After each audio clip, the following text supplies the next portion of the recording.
ಪಾ ಭಗವಂತ, ಎಂತ ದೇಶದಲ್ಲಿ ಹುಟ್ಟುಬಿಟ್ಟಿದ್ದೀನೋ ನಾನು, ಎಂತ ಧರ್ಮದಲ್ಲಿ ಹುಟ್ಟುಬಿಟ್ಟಿದ್ದೀನಿ. ನಿಜಕ್ಕೂ ಕೂಡ ಈ ದೇಶ ಎಂತ ದರಿದ್ರ ಪರಿಸ್ಥಿತಿಗೆ ಬಂದ್ಬಿಟ್ಟಿದೆ.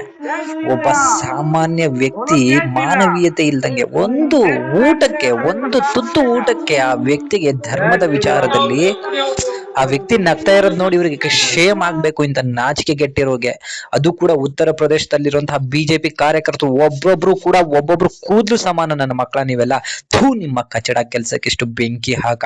ಒಬ್ಬ ವ್ಯಕ್ತಿ ಉತ್ತರ ಪ್ರದೇಶದಲ್ಲಿ ಊಟವನ್ನ ಹಂಚ್ತಿರ್ತಾನೆ. ಆ ಸಮಯದಲ್ಲಿ ಒಬ್ಬ ಬಡ, ಅಂದ್ರೆ ಸಿಕ್ಕಾಪಟ್ಟೆ ಬಡತನ, ಅವರ ಬಟ್ಟೆಯನ್ನ ನೋಡಿ, ಅವರ ಹೊಟ್ಟೆ ಹಸಿವನ್ನ ನೋಡಿ ಅವರ ಮುಖದಲ್ಲೇ ಗೊತ್ತಾಗತ್ತೆ. ಆ ಹಸಿವಲ್ಲೂ ಕೂಡ ನಗ್ತಾ ಇರುವಂತಹ ವ್ಯಕ್ತಿ ಆ ದೇವರಿಗೆ ಸಮಾನ ಅಂತ ಹೇಳ್ತೀನಿ. ನಾನು ಪೂಜೆ ಮಾಡೋ ಹಿಂದೂ ದೇವರಿಗೆ ಸಮಾನ ಆ ಮುಸ್ಲಿಂ ವ್ಯಕ್ತಿ.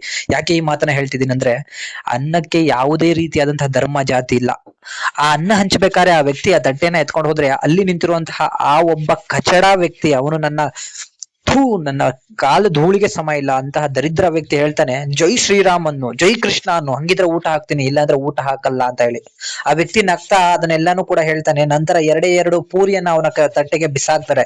ಇಂತಹ ನಾಚಿಕೆ ಗೆಟ್ಟವರನ್ನ ಗೆಲ್ಲಿಸಿರುವಂತಹ ನೀವುಗಳು ನಾಮರ್ದಗಳು, ನೀವುಗಳು ಲಫಂಗಗಳು, ನೀವು ಗಂಡಸರಾಗಿರ್ಲಿಕ್ಕೆ ನಾಲಾಯಕು. ಈ ದೇಶವನ್ನ ಜಾತಿ ಧರ್ಮದ ಹೆಸರಲ್ಲಿ ಹೊಡಿತಾ ಇದ್ದೀರಾ. ಮುಂದಿನ ದಿನದಲ್ಲಿ ನಿಮ್ಮ ಮಕ್ಕಳು ಕೂಡ ಅನ್ನಕ್ಕೆ ಗತಿ ಇಲ್ಲದೆ ಬೀದಿಗೆ ಬೀಳೋದು ತುಂಬಾ ಖಚಿತವಾಗಿದೆ. ಇದರ ಬಗ್ಗೆ ನನಗೆ ಏನಾದ್ರೂ ಕಮೆಂಟ್ ಮಾಡಿ, ನಿಮಗೆ ಬಿಟ್ಟದ್ದು. ಜೈ ಜೈ ಜೈ ಧರ್ಮ.